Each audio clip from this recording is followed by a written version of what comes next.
Welcome. Adani जी ने BJP को पिछले 20 साल में कितने पैसे दिए हैं? इलेक्टोरल बॉन्ड्स में कितना पैसा दिया है? Everybody can see the amount of money that goes into the marketing of India's Prime Minister. Demonetization दुनिया का सबसे बड़ा स्कैम था। नोटबंदी इसका लक्ष्य था कि गरीबों से पैसा छीनो। जय शाह, अमित शाह, नरेंद्र मोदी, इन सब के मित्रों को पैसा बांटो। This is the single biggest crime that you could commit against the people of India. Let's move to the cashless economy. There's the whole concept of the Paytm, pay to Modi.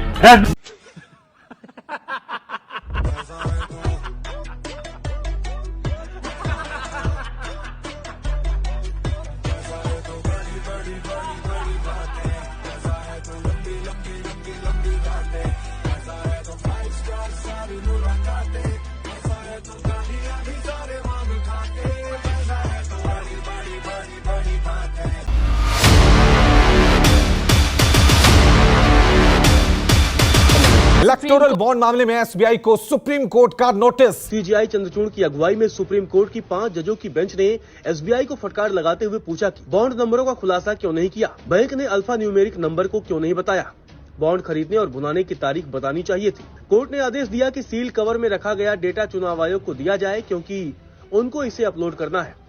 चुनाव आयोग में upload करने के लिए data जरूरी है। Bond नंबरों से पता चल सकेगा कि किस दानदाता ने किस पार्टी को चंदा दिया है। अदालत ने इस योजना को रद्द करते हुए एसबीआई को पिछले 5 वर्षों में किए गए दान पर सभी डिटेल शेयर करने का निर्देश दिया था। We'll return it back to ECI for them to upload it on their website. There's an affidavit in support of the application to the Supreme Court for modification and order of a constitution bench. It's a very serious matter when you ask for modification of an order. I accept that one. Someone give us a little time, we'll do it. SBI, because of the unique number which is printed on the electoral bond.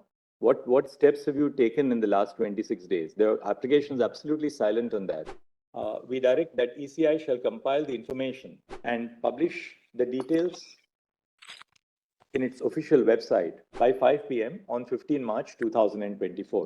The miscellaneous application filed by SBI seeking an extension of time for the disclosure of details of the purchase and redemption of electoral bonds until 30 June 2024 is dismissed. Electoral bond को लेकर supreme court ने फिर से SBI को फटकार लगाई है। सोमवार तक जवाब दाखिल करे SBI. The Election Commission of India has uploaded data of the electoral bonds given to it by the State Bank of India. इसको इलेक्शन कमीशन ने पब्लिक कर दिया है। has been published by the Election Commission of India on their website. आज की बड़ी खबर, electoral bonds data release, top donors का खुलासा। इलेक्टोरल बॉन्ड्स का डाटा अब पब्लिक। इलेक्टोरल बॉन्ड को लेकर सस्पेंस बना हुआ था, उसका राजफास। सुप्रीम कोर्टाच्या आदेशानंतर एसबीआयने ही माहिती केंद्रीय निवडणूक आयोगाला दिली। निवडणूक आयोगाने हा तपशील आपल्या वेबसाईटवर अपलोड केलाय। Supreme Court, the Election Commission of India has published the electoral bond details on its official website. The Election Commission has published 2 lists on its website. These are the 2 lists that we have. कि electoral bond का data सामने आ गया है। Election commission of India ने 14 मार्च को electoral bond से जुड़ा data जारी कर दिया है। चुनाव आयोग ने कल जो इलेक्टोरल बॉन्ड का डेटा अपनी वेबसाइट पर जारी किया है, उस वेबसाइट पर 763 पेज की 2 लिस्ट अपलोड की गई हैं। एक लिस्ट में बॉन्ड खरीदने वालों की जानकारी है, तो वहीं दूसरे में राजनीतिक दलों को जो बॉन्ड मिले हैं उनके डिटेल्स साझा किए गए हैं, सार्वजनिक किए गए हैं। चुनावी बॉन्ड का डेटा 12 अप्रैल 2019 से लेकर जनवरी 2024 तक का है। बॉन्ड से जुड़े डेटा जारी कर दिया है। आयोग ने सुप्रीम कोर्ट की दी डेडलाइन से एक दिन पहले ही ये डेटा रिलीज कर दिया है। क्या होते हैं इलेक्टोरल बॉन्ड, या जिनको आप चुनावी बॉन्ड के नाम से भी जानते हैं? भारत में पॉलिटिकल फंडिंग को पारदर्शी बनाने के लिए वर्ष 2018 में इलेक्टोरल बॉन्ड योजना शुरू की गई। इलेक्टोरल बॉन्ड एक वचन पत्र की तरह होता है जिसे एसबीआई की, स्टेट बैंक ऑफ इंडिया की चुनिंदा शाखाओं से किसी भी भारतीय नागरिक या फिर कंपनी के द्वारा खरीदा जा सकता है। चुनावी बॉन्ड हर तिमाही की शुरुआत में 10 दिनों के लिए खरीद के लिए उपलब्ध होता है। सरकार द्वारा चुनावी बॉन्ड की खरीद के लिए जनवरी, अप्रैल, जुलाई, अक्टूबर के शुरुआत के 10 दिन फिक्स किए गए हैं। लोकसभा चुनाव के वर्ष में सरकार द्वारा 30 दिनों की अतिरिक्त अवधि तय की जाती है। ये बॉन्ड नागरिक या कॉरपोरेट अपनी पसंद के किसी भी पॉलिटिकल पार्टी को दान कर सकते हैं। चुनावी बॉन्ड जारी होने की तारीख से 15 दिनों के लिए वैध होते हैं। तो इलेक्टोरल बॉन्ड एक फाइनेंशियल इंस्ट्रूमेंट है जिसके थ्रू आप पॉलिटिकल पार्टीज को डोनेशन दे सकते हैं। और कहाँ मिलते हैं ये bonds? State bank of India. आप चेक के डिजिटल पेमेंट के थ्रू इन्हें खरीद लें। बट इस सब से क्या होगा? वेल, गवर्नमेंट के 3 ऑब्जेक्टिव्स हैं: ट्रांसपेरेंसी, सिंपलर प्रोसेस और डोनर एनोनिमिटी। तो ये ऑब्जेक्टिव्स अचीव हुए? देखिए, इन बॉन्ड्स में एनोनिमिटी तो है ही नहीं, क्योंकि जैसे ही आपने चेक या NEFT यूज किया तो आपके रिकॉर्ड्स गवर्नमेंट तक पहुंच ही जाएंगे। फिर बात आती है कि बॉन्ड्स खरीद कौन रहा है। अब क्योंकि ज्यादातर बॉन्ड्स 1 करोड़ के डिनोमिनेशंस में परचेज हो रहे हैं, ऑब्वियस सी बात है कि बिजनेसमैन और कॉर्पोरेट्स अपने बेस्ट इंटरेस्ट को ध्यान में रखकर इन्हें खरीद रहे हैं। क्या गोपनीयता की बात कर रहे हैं लोग?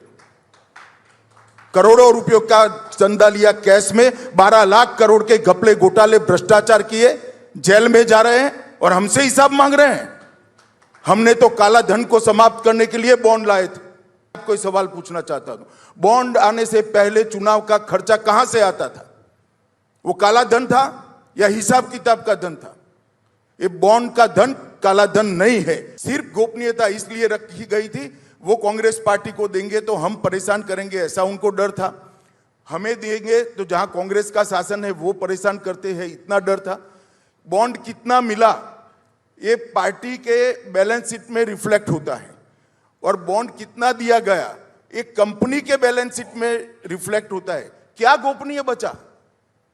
गोपनीय तो तब होता है जब अब जो व्यवस्था होगी, कैश से चंदा लिया जाएगा, तब सब गोपनीय होता होगा। और कांग्रेस पार्टी को गोपनीयता से मतलब नहीं है। जब कैश से चंदा लेते हैं तो 100 रुपया पार्टी में जमा कराते हैं और 1000 रुपया अपने घर में रख लेते हैं। बॉन्ड अगर 1100 को लेते हो तो 1100 रुपया बैंक अकाउंट में जमा होते हैं। सुप्रीम कोर्ट जो फैसला देती है वो सबको मानना होता है। मैं इस पर कोई टिप्पणी करना नहीं चाहता। अब मैं किसी भी मंच पर किसी भी व्यक्ति से चर्चा करने के लिए तैयार हूं। आज देश की जनता के सामने स्पष्ट कर देना चाहता हूं, भारतीय जनता पार्टी को अप्रोक्सीमेटली 6000 करोड़ के बॉन्ड मिले हैं। टोटल बॉन्ड 20,000 करोड़ के हैं, तो 14,000 करोड़ के बॉन्ड कहां गए? मैं बताता हूं।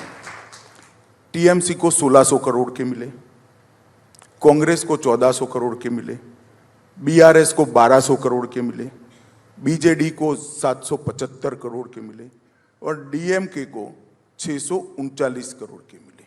देश में हमारे 303 सांसद है, हमें 6000 करोड़ के बॉन्ड मिले हैं और 242 सांसद जिन पार्टियों का है, इसको 14,000 करोड़ के बॉन्ड निकले। क्या शोर शराबा कर रहे हो भाई?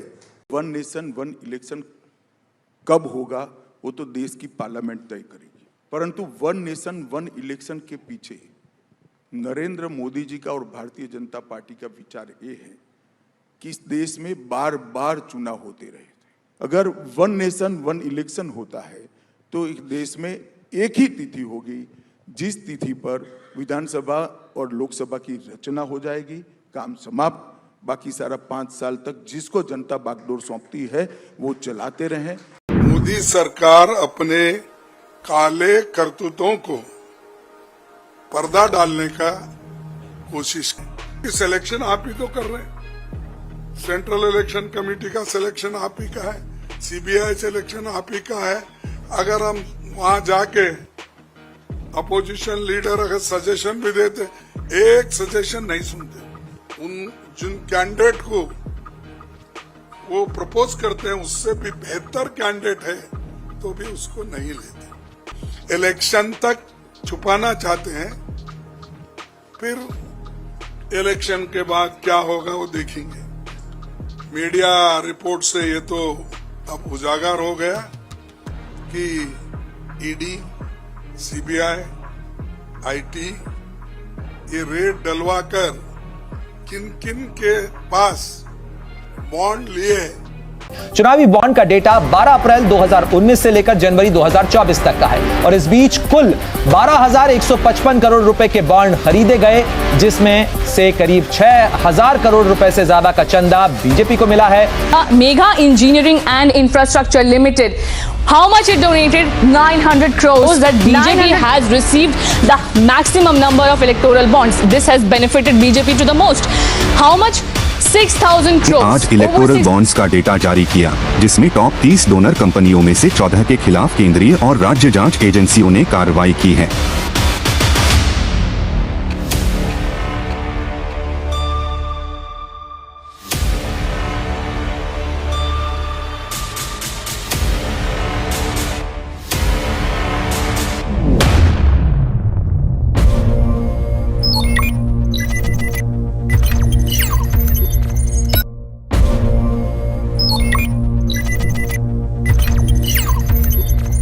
Welcome back to Trend Talks Time, where we bring you the hottest news and trends. I'm your host Vikram। आज की बड़ी खबर, electoral bonds data release, top donors का खुलासा। चुनाव आयोग ने आज इलेक्टोरल बॉन्ड्स का डेटा जारी किया, जिसमें टॉप 30 डोनर कंपनियों में से 14 के खिलाफ केंद्रीय और राज्य जांच एजेंसियों ने कार्रवाई की है।